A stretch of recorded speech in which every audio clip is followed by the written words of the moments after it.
History is often remembered through explosions, revolutions, and declarations of war. But some of its most powerful turning points happen in silence. They happen in closed rooms, in moments of doubt, in the space between a decision and a signature. This is the story of a leader who stood closer than almost anyone else to changing history completely, and the moment where everything nearly shifted forever. He was never meant to be extraordinary. Did not rise through charisma or spectacle. There were no dramatic speeches that electrified crowds, no myth built around his image. Instead, he was defined by restraint. He spoke softly, choosing his words with precision. He listened carefully, often allowing others to exhaust themselves before responding. To many, he seemed unremarkable. To those paying attention, he was dangerous because he thought in systems. Not days or years, but decades. Those closest to him described a man who trusted logic over emotion, but who carried the weight of responsibility heavily. He was not driven by ideology alone. He was driven by fear of collapse, fear of chaos, fear of history repeating its worst mistakes. From early on, he learned that nations rarely fall from a single blow. They rot slowly. Economies fracture. Extremes replace moderation. And eventually, people beg for order at any cost. When he entered power, the world was already cracking. Institutions were fragile.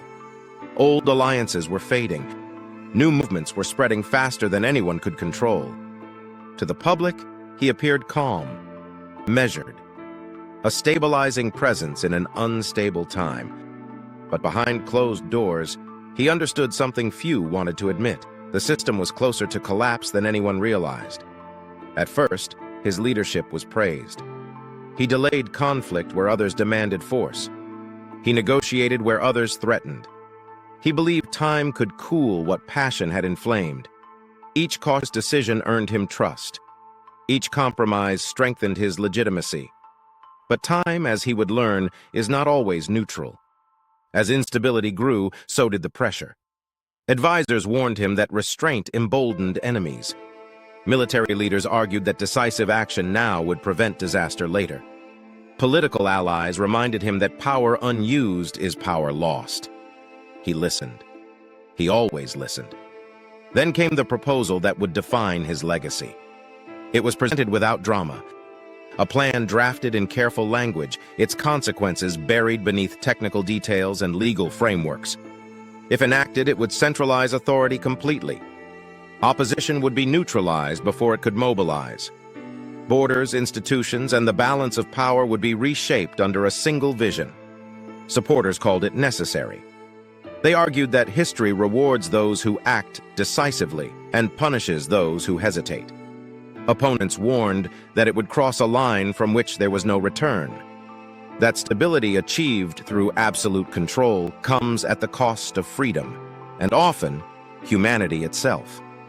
He asked for time to consider. That request alone changed everything. Because in moments like these, history does not wait. As he reviewed the proposal, he thought beyond victory. He imagined a world where resistance no longer existed, not because it was defeated, but because it was impossible. He imagined children growing up in a system that had never known choice, a future shaped by order, efficiency, and silence. And he asked himself a question few leaders ever ask. Once this power is taken, who decides when it is given back? Hours passed, then days. Outside those walls, events accelerated. Rivals sensed uncertainty. Allies began to doubt. Opportunities narrowed. By the time he was ready to move, the moment had already passed. The plan was never enacted. The door closed quietly, and with it, the chance to permanently reshape history. What followed was not immediate failure. He remained in power. He continued to govern.